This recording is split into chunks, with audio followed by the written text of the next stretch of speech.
Hi, I'm Jessie. And I'm Lisa. And we're the Lisa Abbott team. In this video, we're going to go over the mistakes to avoid when you're buying a condo or a condo townhouse. If you like these types of videos and you want to see some more, please like this video and subscribe to our channel.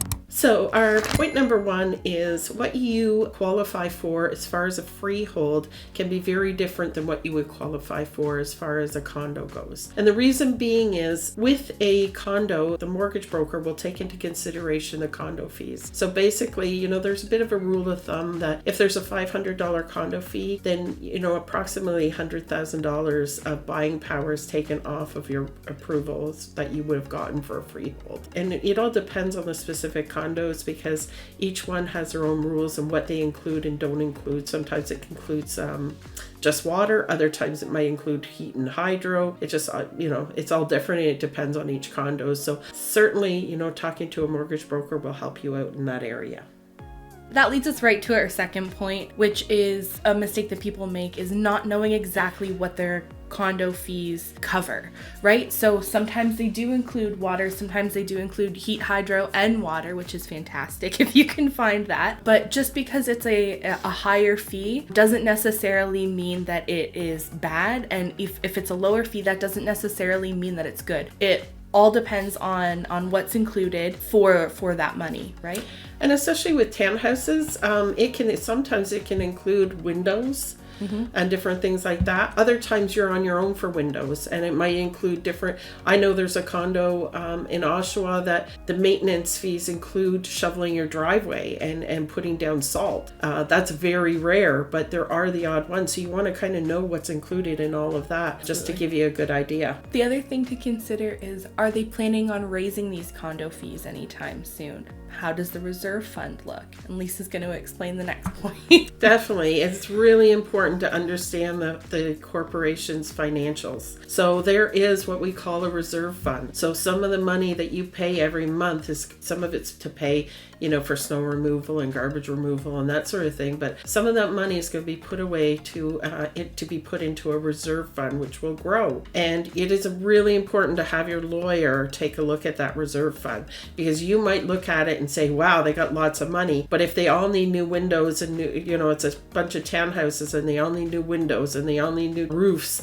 that reserve fund may be very low. Or balconies. Or yes, exactly. So these are really important things. A lawyer will get an idea for what's required for a reserve fund. And really, every few years, the condo corporation is required to do a study. It's a reserve fund study. And what they do is they hire engineers and they take a look at, what kind of condition that the windows are in, the roof, and what's going to be required to be replaced or maintained in the next few years. And then they look at what's in the reserve fund and then they make a decision whether it's low or if it's okay.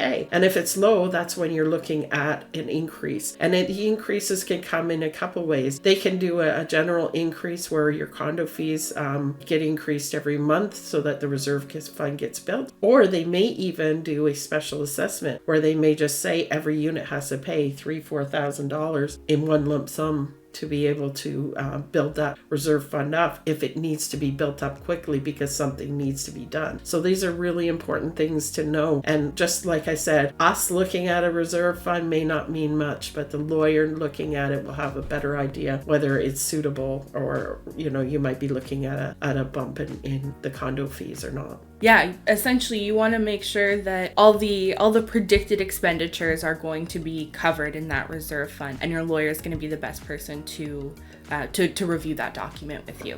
Exactly. The fourth mistake to avoid is not viewing the parking spot. The first thing you want to consider is there only one parking spot, or is there a second one if you need it?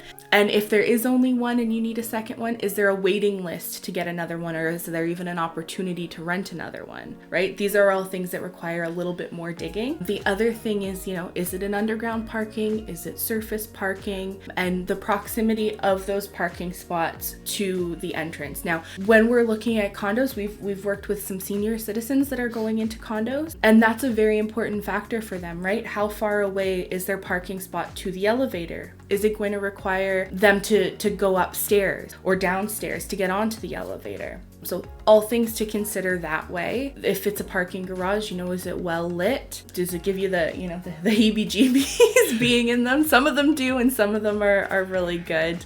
And, if it's a parking garage as well, are you going to have trouble navigating your vehicle into there? I know one of the clients that we had drove a big truck, and it just wasn't feasible for them to fit into an underground parking spot, right? So accommodations can sometimes be made, but it's always important to have that thought and have that process going into it, so there are no surprises. Exactly. Point number 5 is understanding what the rules of the condo corporation are. So things like, are you able to rent out your unit, or are there others that are able to rent it out? Maybe that building has a lot of high tenancies in there, so that's something you're going to want to consider as well. But as well as balconies, if you got a balcony, what can you do on your balcony? Are you able to smoke on your balcony? Are you able to barbecue on the balcony? And amenities, like when can you use the amenities? Is there a time frame as far as the pool or the gym or any of those things? Those are all important things. And when you're reviewing the status certificate, if something that's really important to you, that you can point that out to your lawyer when he's reviewing it as well, and he'll be able to kind of guide you, but he'll tell you some of the basic rules that are there as well. The 6th mistake to avoid is not knowing the pet policy. For some people, pets are, super important part of the family, and it's important to review that before you make a purchasing decision for a condo. Sometimes buildings will restrict outright. They'll prohibit, so no pets at all. And some will place restrictions, and usually the restrictions are size, weight, and number of pets. Those are the most common ones. The other thing to consider is sometimes there will be a provision in there that makes it so that there can be issues if your animal is too loud, right? It can't interfere with the quiet enjoyment for other people in the building. Now, if that happens and the animal is consistently really loud, then you might run into issues that way too. And just because something is in there doesn't mean it's enforceable or enforced often. So you want to kind of get an understanding of the building and how that's run.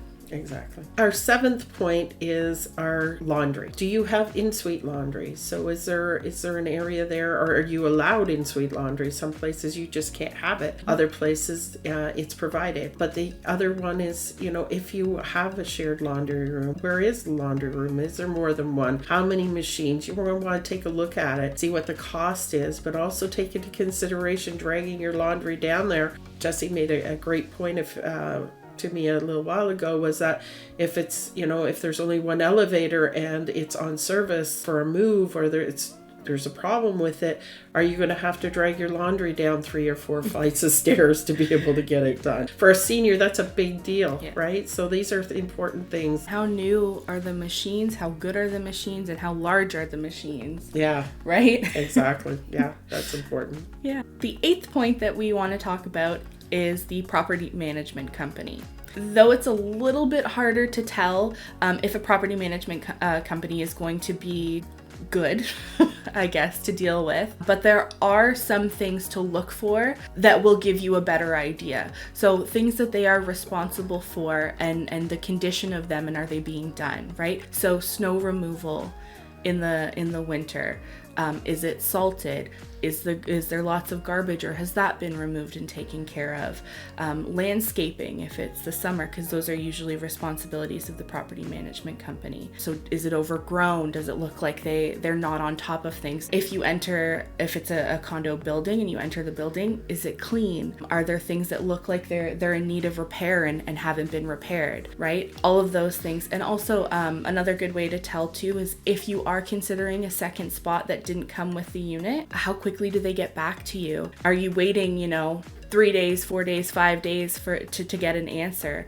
All of those things are kind of little cues. Now, fortunately for us, we do have clients in lots of different buildings, and so we tend to know a little bit more about the better property management companies and the more challenging property management companies in the area. So that's a benefit too, but sometimes, even just walking through, you can tell a little bit that way. Yeah, you can get a good idea. Or talking to somebody in the building too. I mean, never Yeah. Never underestimate. I mean, we moved a client into a building that we weren't 100% familiar with, hadn't had somebody in there before. We talked to a neighbor, right? See how they feel about it, because they're going to be honest, because they have no stake in whether or not that sells or not. So yeah, for sure. So we hope you found this very helpful. Certainly there's a link below to our Calendly, and that if you have any questions whatsoever, just hit that link and you can book a time to talk to Jessie or myself or both of us, and we can be able to answer any questions you may have or guide you in a direction that you might need to go. So have a great day. Take care. Bye.